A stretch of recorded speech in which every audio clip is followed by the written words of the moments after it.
hello everyone, and welcome back to Cyrus Webb Presents here on Amazon Live. I'm your host, Cyrus Webb. Glad you all could join us once again. And we have a first timer that's joining us here today on our broadcast. So we're really excited about that. If you guys are new to us here on Amazon Live, we do welcome you all to our broadcast. You'll notice there's a follow button either in this corner or down below where you can be able to follow us for all of our broadcasting here on Amazon Live. Also, you guys will notice the books of today's guest. We're excited to welcome James Earl Hardy to our program today. I've known James now for years, but it's his first time here with us on Amazon Live when talking about his extraordinary career, but also the book that started it all. We have it highlighted in the carousel for you guys on the Amazon Live side, that being Beat Boy Blues. We'll talk to James not only about what it's been like for him to see the response to readers, but also those who've seen it on the screen and now being able to watch it as well. If you guys are new to James, we'll let you guys know how to stay connected with him. But James, so glad to have you on with us. Thanks for the time, man.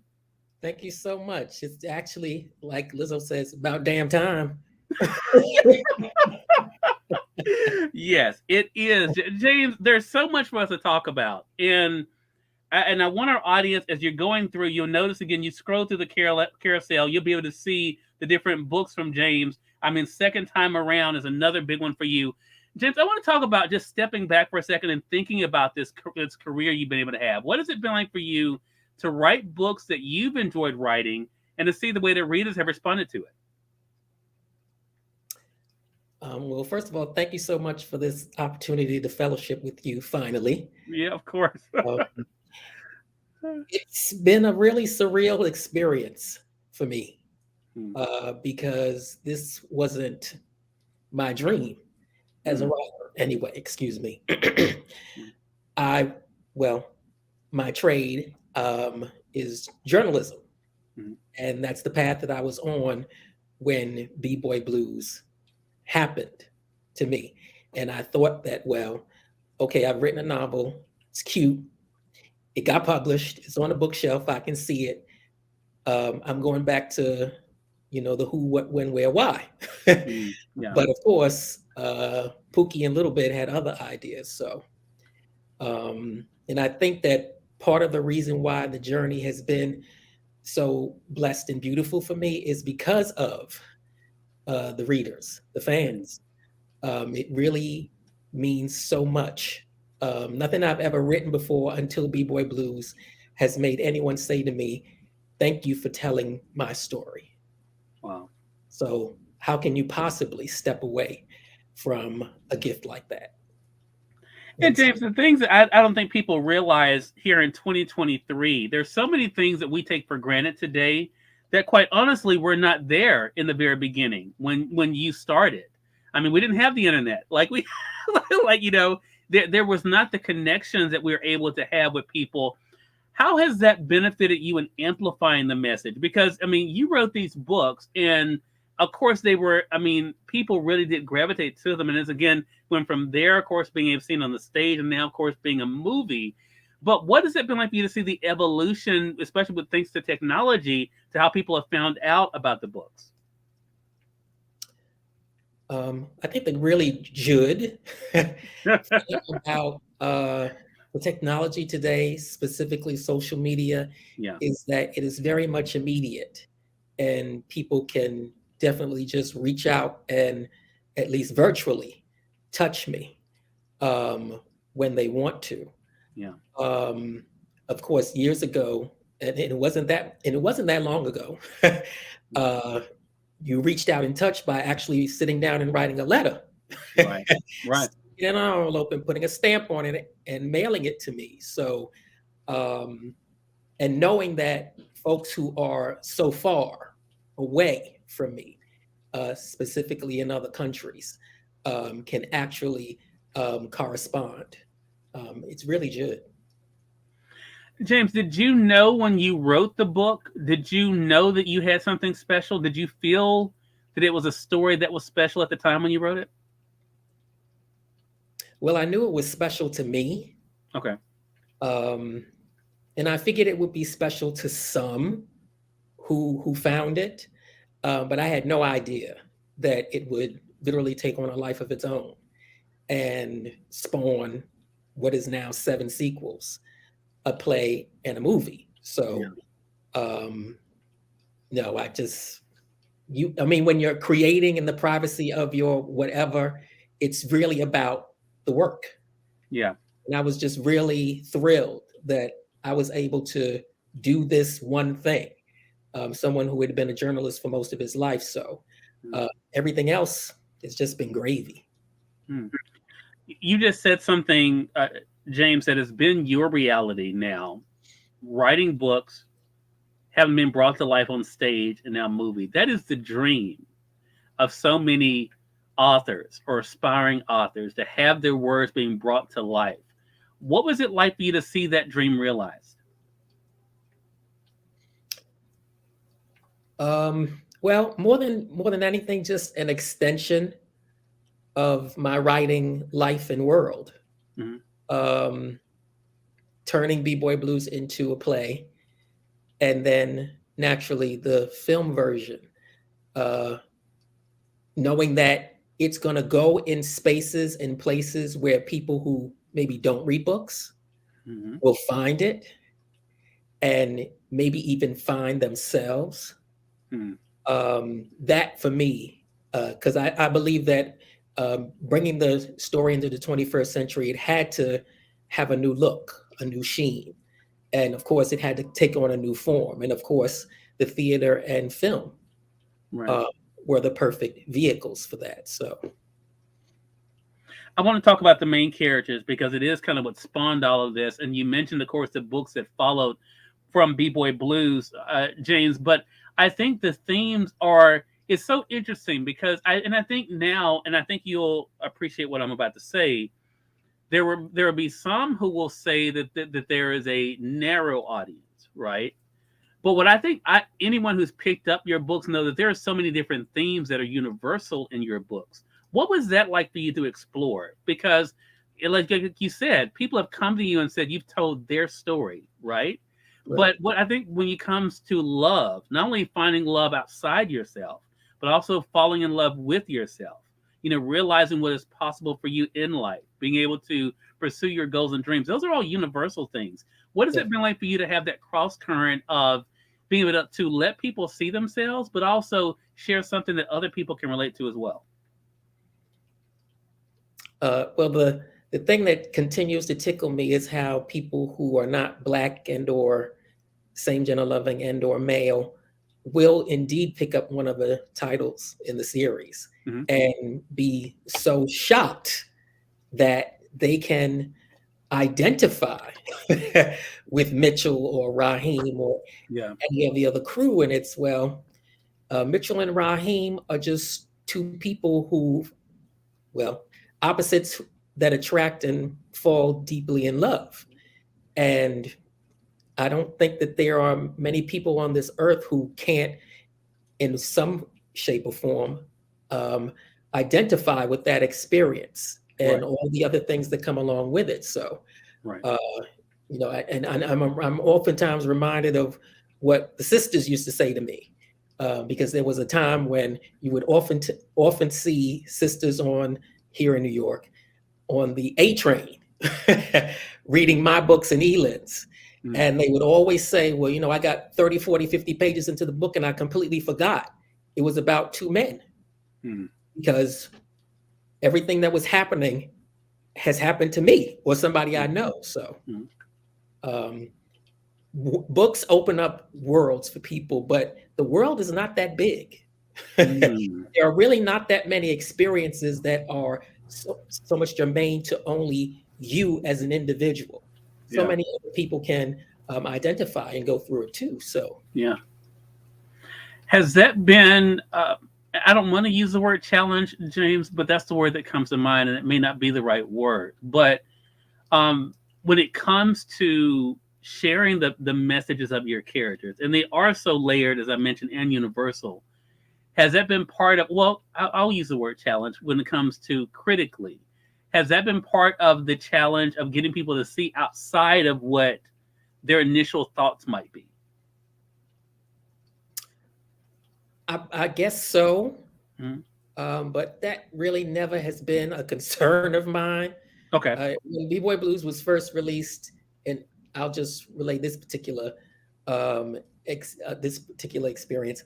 We're talking about, picture it, 1994. Mm-hmm. And there are very few titles written by Black, gay, bi, queer, same gender loving men that actually center us in the worlds that we live in, i.e., Black worlds. And so first it was the publishers. Well, okay, it's gay and it's Black. What are we supposed to do with that? Mm-hmm. Then it was the critics who were so used to Black gay narratives in which a Black gay man is literally the fly in the buttermilk. He is the solo Negro in a white, usually queer world. And then, of course, those folks who, even still to this day, unfortunately, but back then it was even more intense. A homeboy who is gay, you out of your MFing mind. So, Mm-hmm. so I knew we would be facing all of that. Yeah. Sasha Allison, who published B-Boy Blues, was just so excited because even though he had experience publishing Black gay male work before, specifically In the Life and Brother to Brother, the groundbreaking anthologies, he knew he had something special with B-Boy Blues, and he just knew that the world was going to open for not just B-Boy Blues, but for him too, because of it. But of course, he was in for a rude awakening because much of the criticism lodged against B-Boy Blues was racist and or homophobic. Right. That did not surprise me in the least, especially being a journalist myself. So I've never really, folks who can hang will hang. Yeah. And they have for almost 30 years now. For almost 30 years. And that's what I was going to get to. I'm going to get to how, especially like for our Amazon audience, and I appreciate you guys on that side.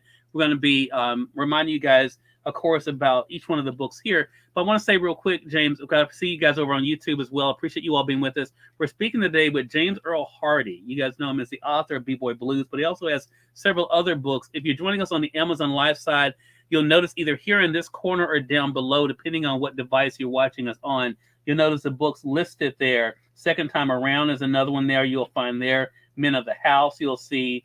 And you have If Only for One Night is there in the carousel as well. House is Not a Home. These titles, James, and that again goes to a bigger point that I want to talk about. Like you mentioned, almost 30 years. I mean, one of the things that's happened is the way we read books has changed, right? I think it was with the 25th anniversary, wasn't it, that you had B-Boy Blues and Kindle for the first time? I'm thinking that's about right. Right. So talk to us about that. What that's been like for you now as people are watching us to literally be able to go to Amazon here, click on it, be able to start reading the books versus going to a store. What has that transformation been like for you to see? Well, as a business person, that has been a godsend for me, especially being, my company is called It's All Jit Inc. And in addition to the play and the movie, and eventually the series and sequels, I publish my own work. And so it really, and I started to do that once I realized just how much people had taken to ebook, because I'm a traditionalist. I love to go into a bookstore and purchase the book, actually have it in my hands, and curl up with it when I get home, or even take it out with me, where I can sneak in a chapter or so wherever I am. But you have to go with the flow. You have to change with the times, and especially when it's beneficial to you as a business person. So it made perfect sense that when the time came to start releasing the titles in ebook form, that B-Boy Blues would naturally be first, and that would be the title that most people would gravitate to first. Right. They said, "Well, I want to start at the beginning." Okay, well, this is where you start, and particularly at this juncture, the ebook and now the audio versions are selling more than the actual paperback version. So I don't care how you read it. I don't care if you have to listen to it. Please just support. Right. So you've said it a few times here, and I noticed even in our correspondence over the many years, James, instead of good, it is Jud. Talk to us about that for those who have not read the books, in particular. Talk to us about especially how language plays such a big part of this, especially when it comes to Jud. Well, Jud, Jlod, is just better than good. I guess you would say it's an adjective. It's a word that a very Jud friend of mine, Andre Sidnor, who unfortunately transitioned in 2020, literally days before we started principal photography on B-Boy Blues. He had been saying that word for years. And I asked him, I said, well, do you mind if I borrow that word? Because I think it would probably be perfect for Raheem.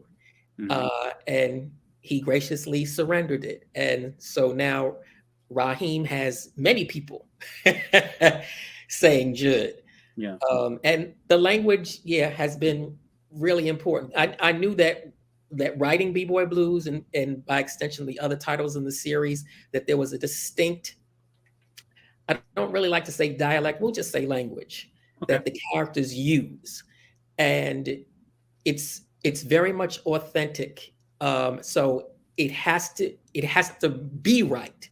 And so Jud is just one of those words that it's really a nice accent to Raheem, who's a boy from the hood. And I guess I would say that he's a boy from the hood, but as people have found out over the years, he's more than that.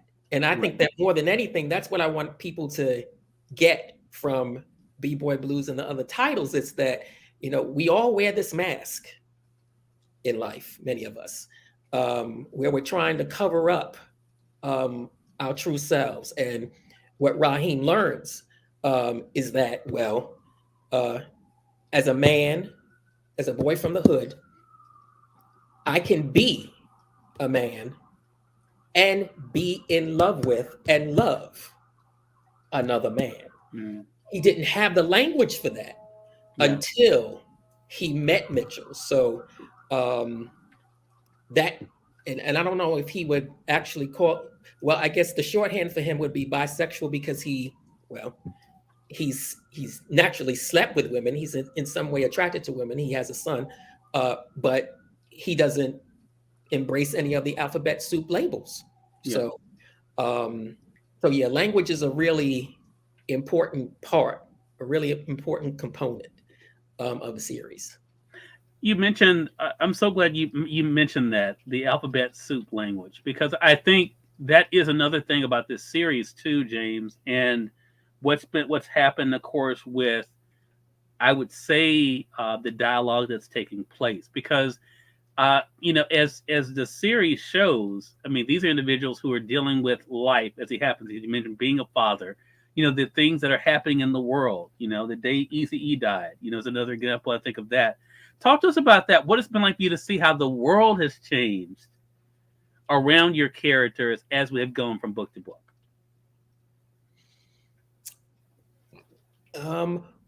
I think probably the thing that I'm most, I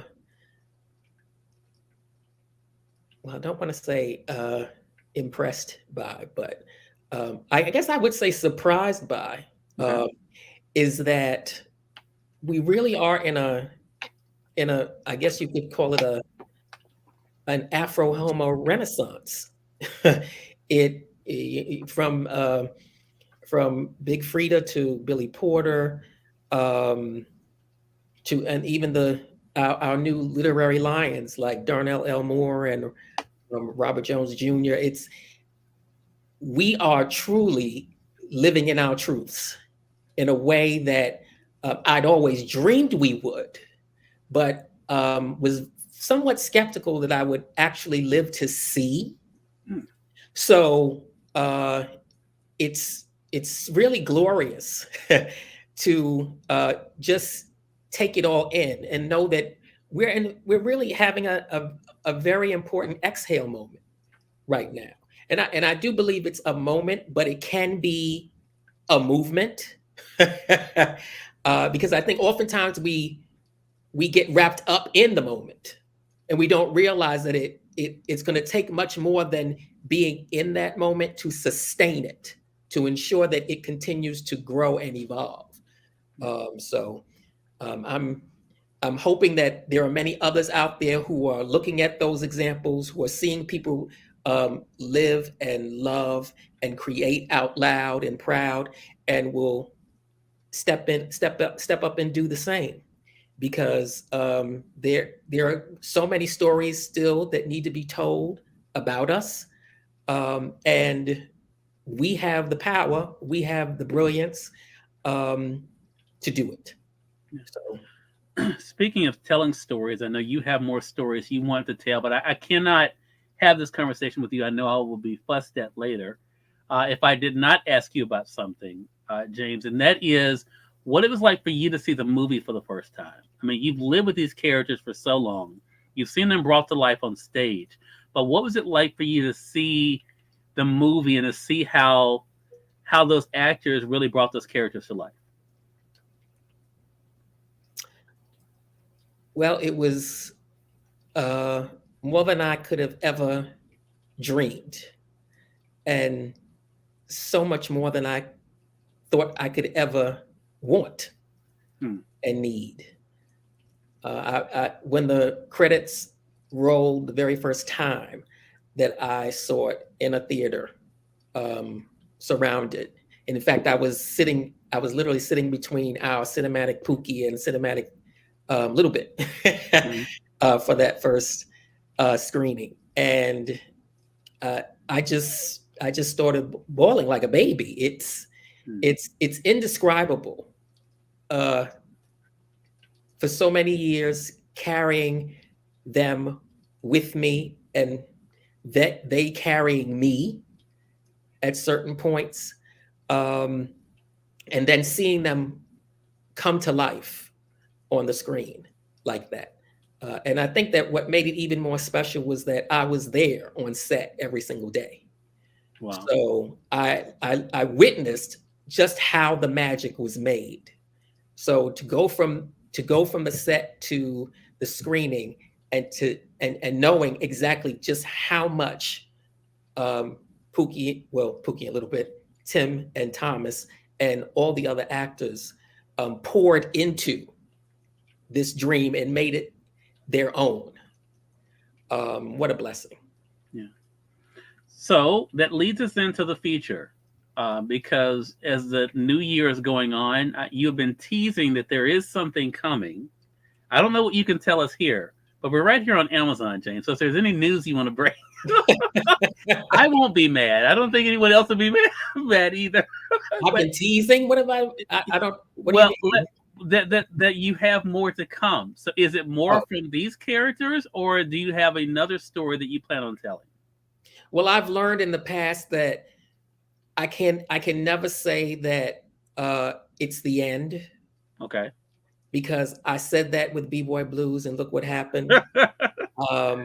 I even said that with, I think it was A House Is Not a Home. I thought that, this is a really cute way to wrap up the series, bringing them ahead a decade and seeing what took place with them.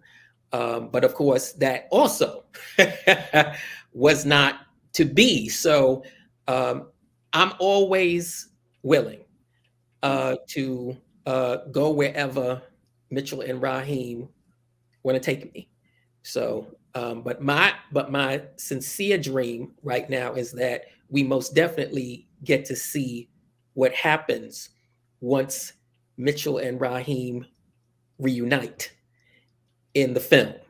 Okay. Because naturally there are so many unanswered questions. Right. And for those people who have read the series, and specifically second time around the immediate sequel to B-Boy Blues, there's a whole lot there to unpack and explore. So. All right. So that gives us something to be able to look forward to. James Earl Hardy, everyone, has been our guest today. James, we're going to be having a series of these conversations, but I want to do something special if you don't mind. I would love to have you back on Amazon Live. In particular, I know we're going to be, our magazine is also published by Amazon. When the magazine comes out, would love to have you back on Amazon Live for that too. Okay, cool. Because I think there's so much for us to talk about with you, especially your first time being here with us. But I do want to ask your advice, if you don't mind. If there is an aspiring writer that is out there, if someone is out there who's looking at you and looking at the career you've been able to have, knowing, as you said, this was not the plan, what advice, because I'm sure they come to you anyway, what advice do you normally give them? Well, first of all, and I do have this conversation with folks all the time. They'll say, well, I want to do what you do. I want to write.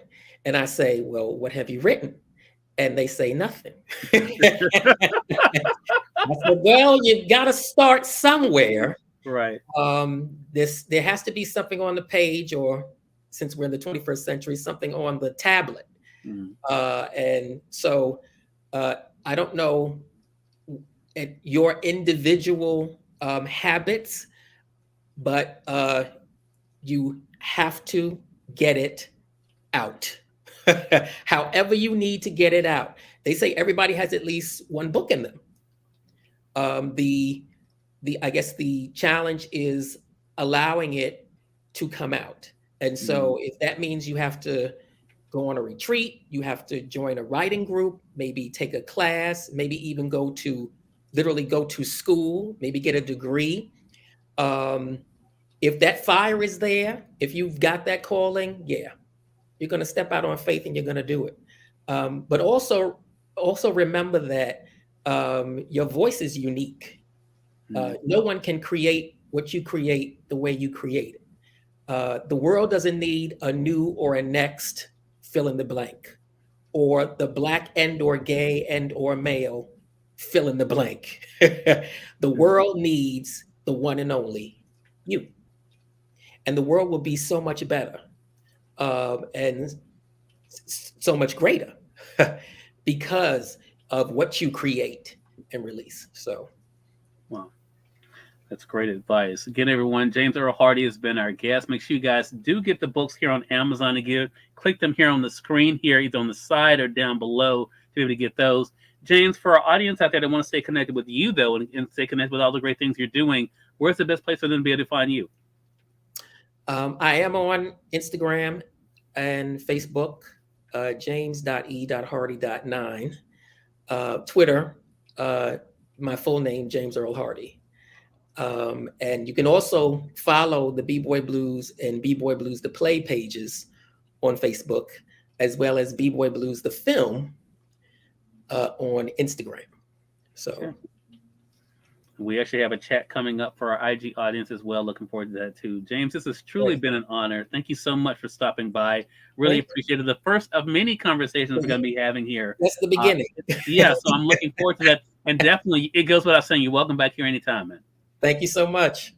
Hey, more than welcome. And we thank your audience for tuning in to another great segment of Cyrus Webb Presents here on Amazon Live. If you guys did come in late, don't worry. You guys can catch the replay here on Amazon, but also on Facebook and YouTube as well. And also make sure you guys are staying connected with James too. Until next time, I'm Cyrus Webb saying you all have a great one, and we'll talk to you soon. Take care.